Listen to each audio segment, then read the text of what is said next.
The story begins on a warm Mississippi evening in the summer of 2003, an evening that looked calm from the outside, but underneath it held a storm that would take 18 years to understand.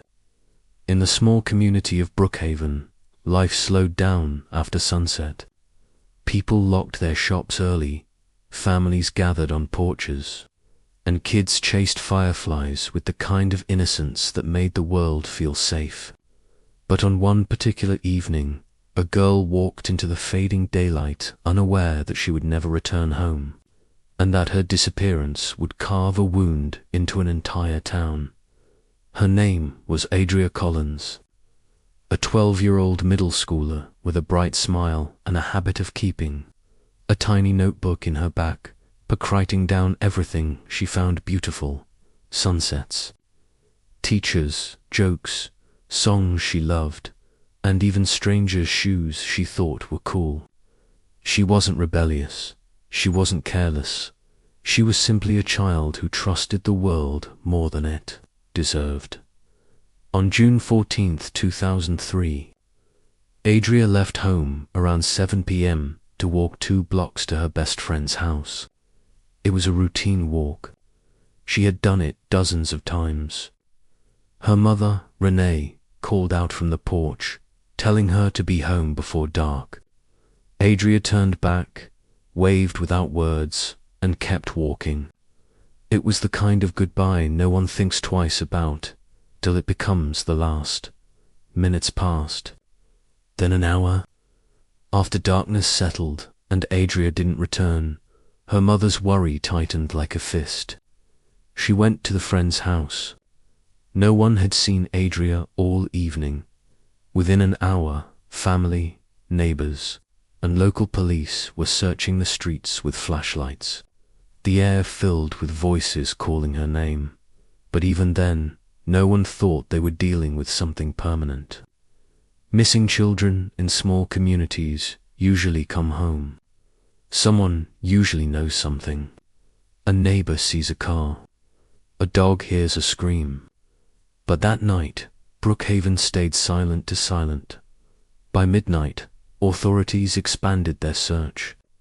They combed through empty lots, creek beds, abandoned sheds, alleys behind shops.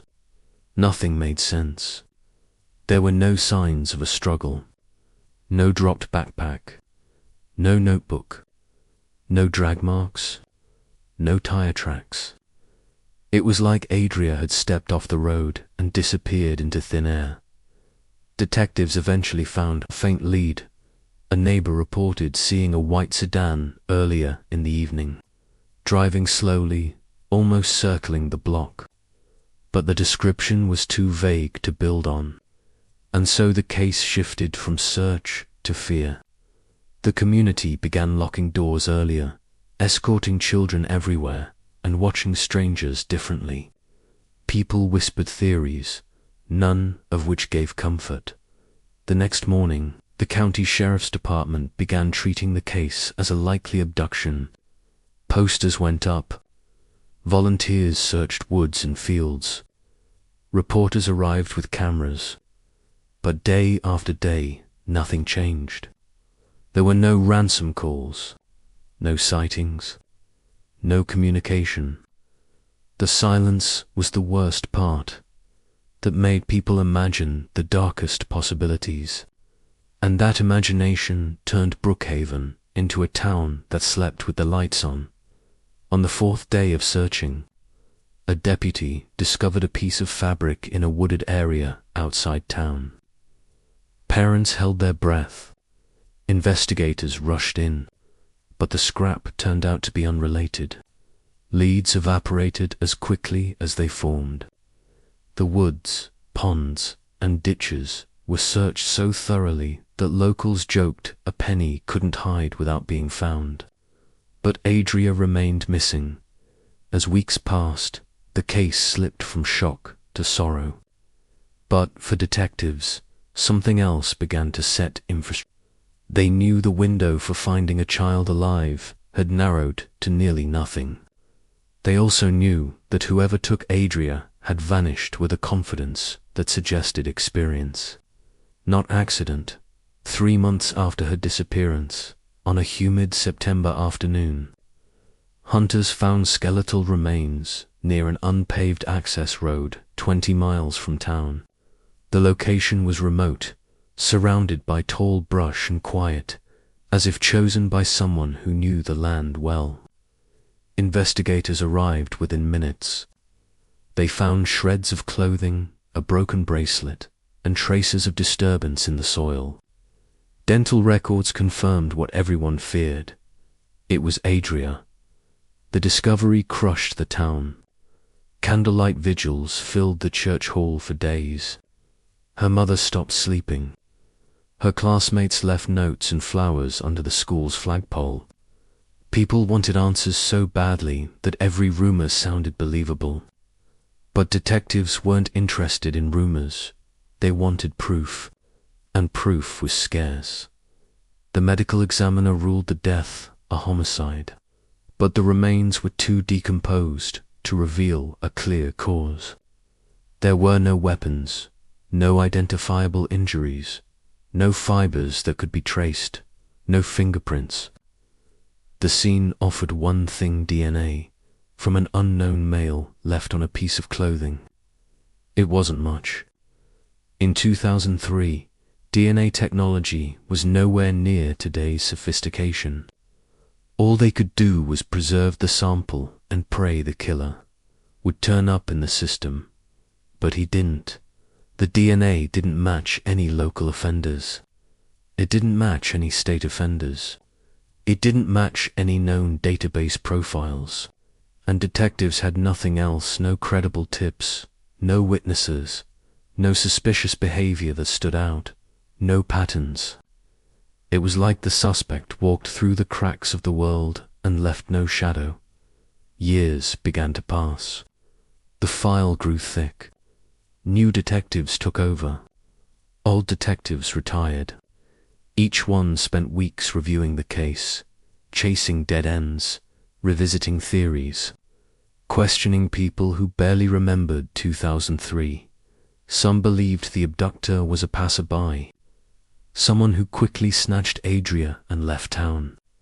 Others believed it was a local with knowledge of the area, and a small group believed something darker, that the killer had done this before or would do it again.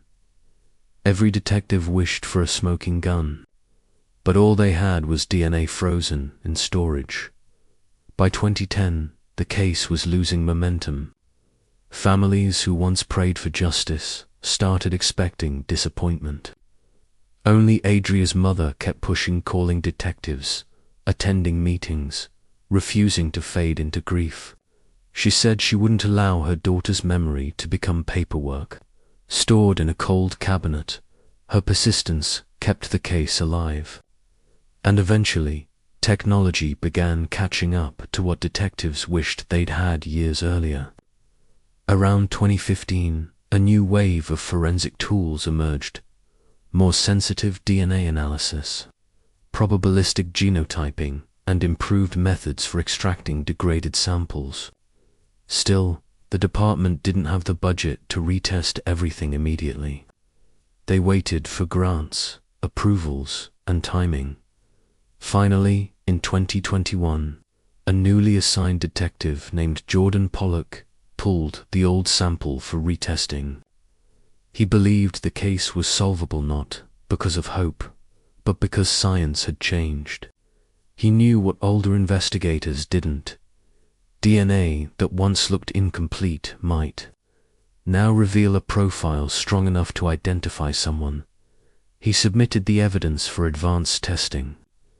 It took months. During that time, Pollock grew obsessed. He spent hours rereading old interviews, looking for inconsistencies, studying maps, tracing the timeline minute by minute. Something about the case, the mysterious car, the remote dump site, the lack of panic from the killer suggested planning, not impulse, which meant the killer might have been watching Adria for weeks. When the forensic results finally came back, Pollock opened the email so fast he nearly dropped his phone. The lab had extracted a complete DNA profile, finely strong, enough to compare to national databases. He uploaded it into Codis. Hours passed. Days passed. Pollock checked the system constantly. He knew many cold cases ended with nothing but disappointment. Then one morning, his screen displayed something no detective in Brookhaven had ever seen on Adria's case. Match found. The air left his lungs. After 18 long years, the system had finally found the man who left his DNA on the clothing of a 12-year-old girl from Mississippi. And what stunned investigators was not just that they found him, but who he was. Detective Jordan Pollock stared at the glowing text on his screen for several seconds before he could breathe again. The match was real.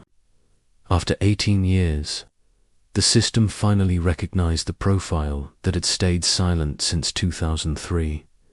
Pollock leaned closer, almost afraid the screen would change if he blinked. Names in cold cases rarely appear without warning. Yet here it was an answer that had been waiting in a database all along. The DNA belonged to Damon Vickers, a man who had lived in Mississippi in the early 2000s but moved away shortly after. Back then, he was in his mid-20s, quiet, worked seasonal jobs, and kept mostly to himself. He had never been involved in any serious trouble, at least nothing that left a record, nothing that put him in the spotlight, nothing that drew suspicion toward him during those desperate weeks after Adria vanished. He didn't match any witness descriptions. No one had mentioned his name during interviews. He was just another face in Brookhaven, someone who blended in so completely that even investigators forgot he existed. The reason his DNA appeared now was simple but stunning. Damon had recently been required to submit a genetic sample during a separate case in another state. That sample entered the national database, and within days, the system connected it to the evidence from Adria's clothing. Pollock felt the weight of the moment settle on his shoulders. He knew this wasn't just a match. This was a turning point for an entire community. And for Adria's mother, who had lived 18 years waiting for an answer that often felt impossible. The next step was confirming every detail, tracking down Damon's history, mapping out his movements, gathering everything that could connect him to that. June evening in 2003, Pollock brought the file to his captain. Within hours, an entire task force assembled around the reopened case. They studied Damon's life like a puzzle spread across a table.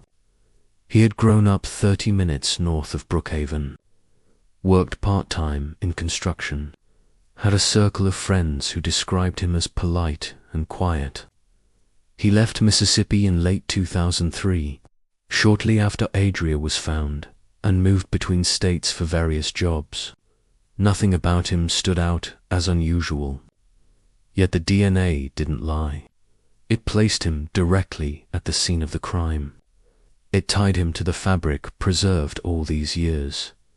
Investigators dug deeper.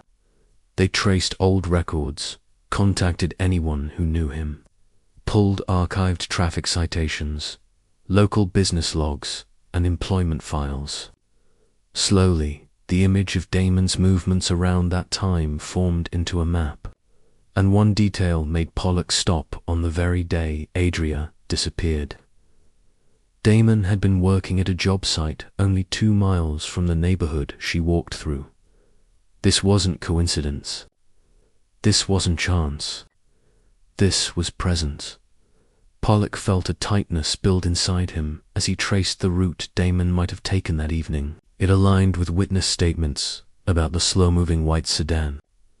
Damon had once owned a car like that registered in his name in 2003, and although it was sold long ago, Records confirmed it matched the same make and model. Piece by piece, the picture grew sharper. Damon had been in town. He had the opportunity. And now science said he had contact with the girl. The task force prepared an operation to locate him. Damon had recently moved to a small town in Arkansas, working at an auto repair shop. He lived in a modest house on a quiet street. Nothing about his life suggested he expected anything unusual. But Pollock knew something deeper was at play. People who carry long-buried secrets often learn to hide their emotions behind normal routines. 4 detectives, including Pollock, made the drive to Arkansas. They reviewed their plan the entire way: approach calmly, secure the perimeter, avoid confrontation, and gather as much information as possible before Damon realized what the visit meant. As they pulled onto the narrow street lined with tall trees, the team felt the weight of nearly 2 decades of unanswered questions pressing in around them. Pollock stepped out of the car and walked toward the modest house. A gentle breeze brushed through the yard, carrying the scent of freshly cut grass. It looked peaceful, almost too peaceful for what they were about to do. He knocked on the door. Damon opened it moments later. He appeared older than his photos, lines around his eyes, a trimmed beard, calm expression. He didn't seem surprised to see strangers at his door. In fact, he greeted them politely, as if he assumed they needed directions or had the wrong house. Pollock introduced himself and explained they were following up on an old case from Mississippi. Damon's polite expression wavered just slightly, a small shift in his eyes. Not fear something, more like recognition. A moment that passed so fast someone else might have missed it. But Pollock didn't. He had studied human behavior long enough to notice the way tiny expressions tell bigger stories. They asked Damon if he would come to the station for a voluntary conversation. He agreed, surprisingly without hesitation. That openness intrigued Pollock. People with nothing to hide show ease. People with decades of secrets show caution. Damon showed neither. He walked with them, calm, almost thoughtful, at the station. They sat in a room with soft lighting and a table that still held faint marks from old documents. Pollock began gently, asking about Damon's time in Mississippi. Damon answered every question with clarity: where he worked, who he lived near, how long he stayed. But then Pollock shifted the conversation to 2003, and the air changed. When Pollock mentioned Adria's name, Damon's fingers tapped the table once. He nodded slowly, as though trying to recall the timeline. He didn't deny being in the area. He didn't deny driving a white sedan. He didn't deny working a job that put him near her neighborhood. His answers were careful, steady, measured. Pollock watched him closely. People who hide the truth often reveal it not in their words, but in their pauses, their breathing, their silence. Finally, after an hour of conversation that drifted between memories and long gaps, Pollock revealed the central piece. "We have DNA," he said quietly. "DNA that connects you to an object found with Adria." For the first time, Damon's calm expression wavered. His eyes lowered. His posture softened. He didn't ask how. He didn't ask why. He didn't challenge the science. He simply closed his eyes for a moment, as though absorbing something heavy that had followed him for years. When he opened them, an emotion flickered theirs, something not easy to label. Not fear, not anger, more like a long exhale from a truth carried far too long. Damon leaned back, hands resting on the table. His voice, when he spoke, held a quiet steadiness.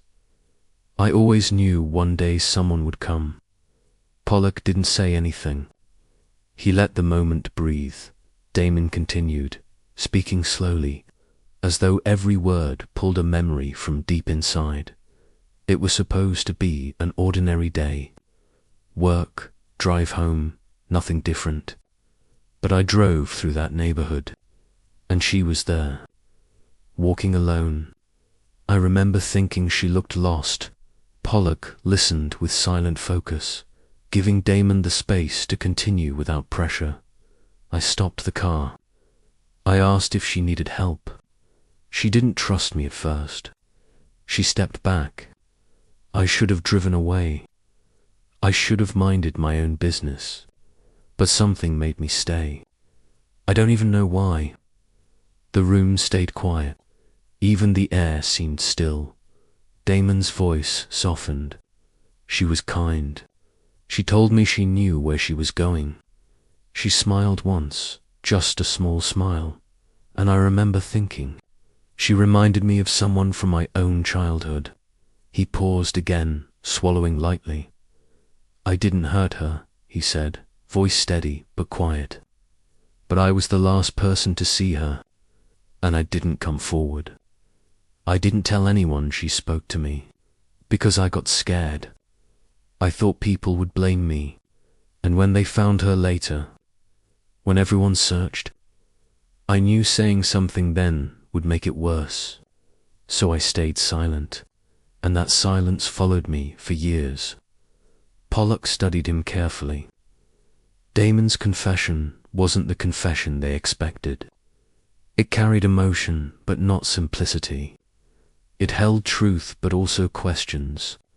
Damon wasn't claiming involvement, but he had placed himself at the scene at the crucial time. He had explained the DNA connection, and he had admitted to withholding information, but something still felt incomplete. Pollock leaned forward. You said you were the last person to see her. How can you be sure of that? Damon looked down at the table for a long moment. His answer, when it came, was quiet, because she walked away from me toward the main road, and someone else stopped their car. Pollock felt every muscle in his body tensed up with worry, but with realization. Damon's story revealed a twist no one expected. Another person, another car, another unseen moment that altered the entire case. Pollock's voice remained calm. Did you see who it was? Damon nodded slowly. I saw the car. I saw the person lean out. I didn't know the name then, but I learned it years later, and I've carried that truth ever since. The room filled with a long, heavy quiet. This wasn't the ending investigators thought they were walking toward. It was the beginning of a deeper, more intricate truth. Damon's DNA may have brought them to him, but his words were about to take the investigation in a direction no one expected. Tell me the name. Pollock said softly. Damon lifted his eyes, and the name he spoke changed everything. The name Damon spoke entered the room with a quiet gravity that made Pollock's breath pause for a moment. It wasn't a name from their suspect list. It wasn't someone who had stood out in the original case. It wasn't anyone the investigators had focused on 18 years ago. It was someone entirely unexpected, someone whose presence had blended into the community so completely that no one ever thought to look twice. The name was Raymond Kess, a man who had lived in Brookhaven for several years around the early 2000s. He worked at a local hardware store, helped neighbors carry groceries, fixed small things for families who needed assistance, and participated in weekend gatherings with people who barely remembered him now. He had moved away shortly after 2003, leaving behind nothing unusual, nothing concerning, nothing that drew attention. He simply moved on with life. No one knew where he went. No one remembered much about him, and yet Damon remembered him clearly. Pollock felt a deep stillness enter the space between them. It wasn't fear or discomfort, was the feeling of a puzzle piece sliding quietly into place after years of confusion. Damon's eyes stayed steady, sincere, thoughtful, carrying something that resembled relief more than worry. Pollock spoke softly, allowing the moment to unfold naturally. "How do you know it was him?" Damon took a breath, focusing on a distant memory that had stayed locked in the back of his mind for nearly 2 decades. "At the time, I didn't know his name. I had only seen him around. He lived on the edge of town for a while. We crossed paths once or twice at the hardware store where he worked. Nothing more. But after I left Mississippi, I heard his name again from someone who knew him. I didn't think much of it until years later, when I started remembering that evening more clearly." Pollock listened. Damon's voice held reflection but not anxiety. It carried the weight of time but not distress. His memories felt like a set of carefully stored details finally finding their place. Damon continued. "When I saw him talking to Adria, I thought he was offering help just like I did. She looked calm, comfortable, like she trusted him.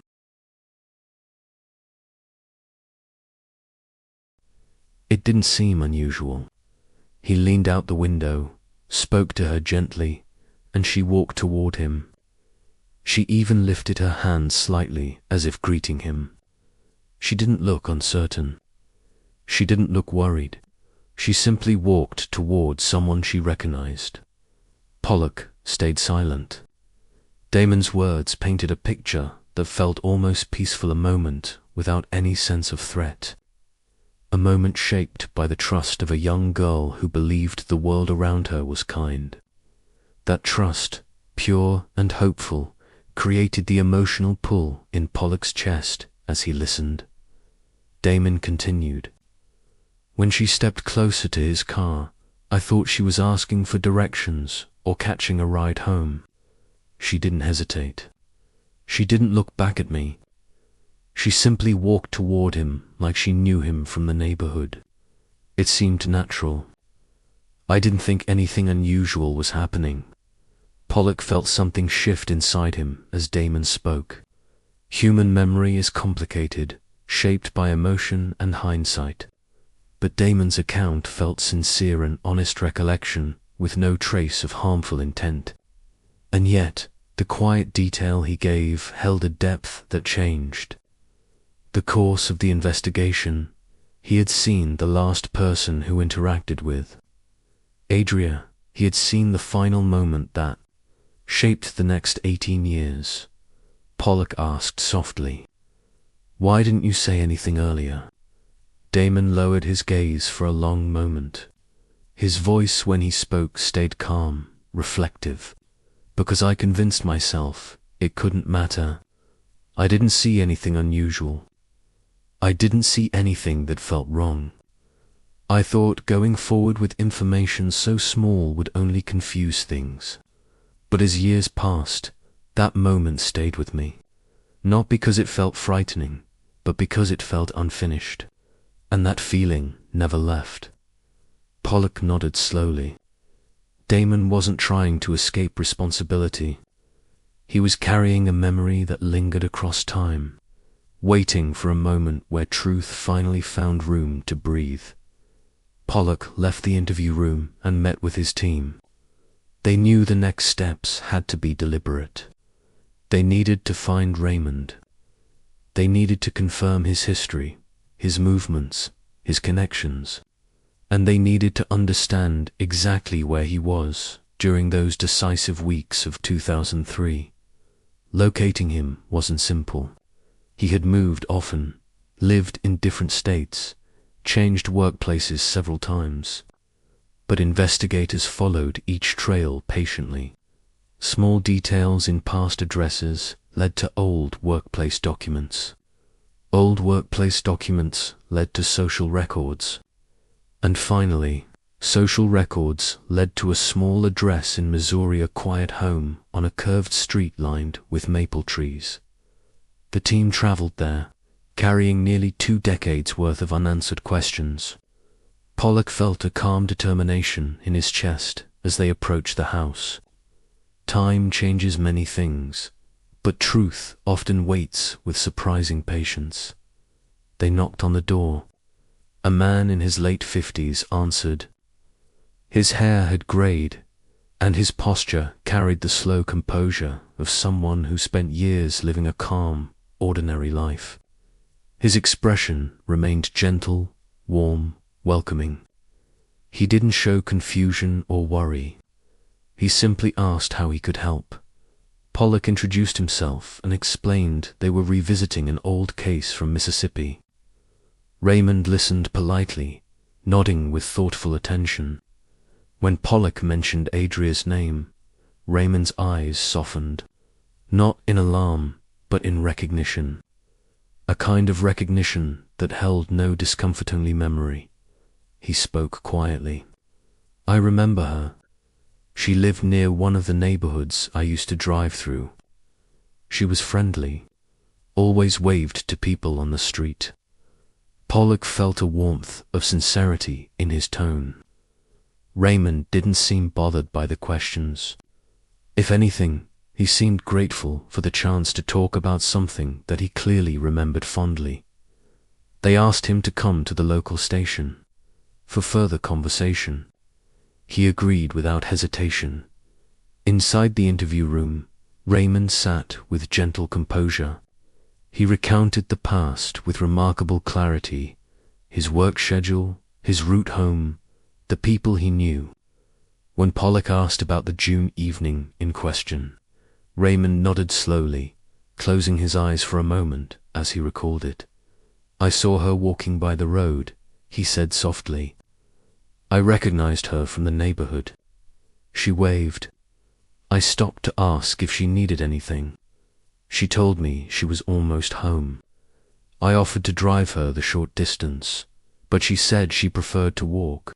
She smiled, thanked me, and continued on her way. Pollock studied him closely. His words matched Damon's description in tone and warmth. He wasn't hiding anything. He wasn't distancing himself from the memory. He was speaking with the calm ease of someone who remembered a simple, gentle exchange. Pollock asked, Did she get into your car at any point? Raymond shook his head with steady certainty. No, she didn't want to ride. She said she liked walking. She had a light step, almost like she was enjoying the breeze. The room felt quiet and still. Pollock sensed a clarity in Raymond's presence. There was no tension in his voice, no hesitation in his recall. His eyes steadied with each memory he shared. Then Pollock asked the question that had to be asked. Where did you go after you drove away from her? Raymond answered without pause. Straight home. I remember because I had an early shift the next morning. I didn't stop anywhere along the way. The investigators noted everything. There was no contradiction with Damon's account. There was no conflict in details. There was only one missing piece. How the timeline aligned with what happened next. Pollock thanked Raymond and stepped outside with his team. They reviewed every detail again. Damon's DNA placed him near Adria shortly before Raymond saw her. Damon admitted to speaking with her. Raymond saw her shortly afterward. Both men described calm, gentle interactions. Both men left her near her home, and neither account carried any confusion. The final piece came from a local resident. The investigators discovered while retracing the neighborhood. A woman who had lived there in 2003 remembered seeing Adria near the main road that evening. She recalled a small moment she hadn't realized mattered until now. She remembered a silver pickup that often drove by at that hour. A truck owned by someone who lived 2 blocks away. Someone who left town only a year after 2003. Someone who had not been interviewed at the time because he moved before. investigators reached his street, someone whose name appeared nowhere in the original file. And when investigators followed that new lead, they found a quiet, simple truth waiting. It wasn't Damon, it wasn't Raymond. It was someone who passed by unnoticed that evening. A person who had a brief interaction that no one saw. A person who never realized the importance of coming forward. A person who, 2 decades later, confirmed he had seen Adria safely heading home after speaking to Raymond, and that she continued walking with her usual calmness. Her final steps remained peaceful. The community came together when the case closed. Adria's mother finally received the answers she deserved. Damon and Raymond both expressed relief that the truth had surfaced with kindness rather than fear. The investigators stood together, knowing that sometimes long-delayed answers arrive through patience, compassion, and understanding rather than confrontation. Pollock watched the sunset over Brookhaven and felt a rare sense of closure. The truth came forward not through conflict, but through people finally sharing the pieces they held. And in that peaceful alignment of memories, the mystery that once seemed impossible to solve found its conclusion.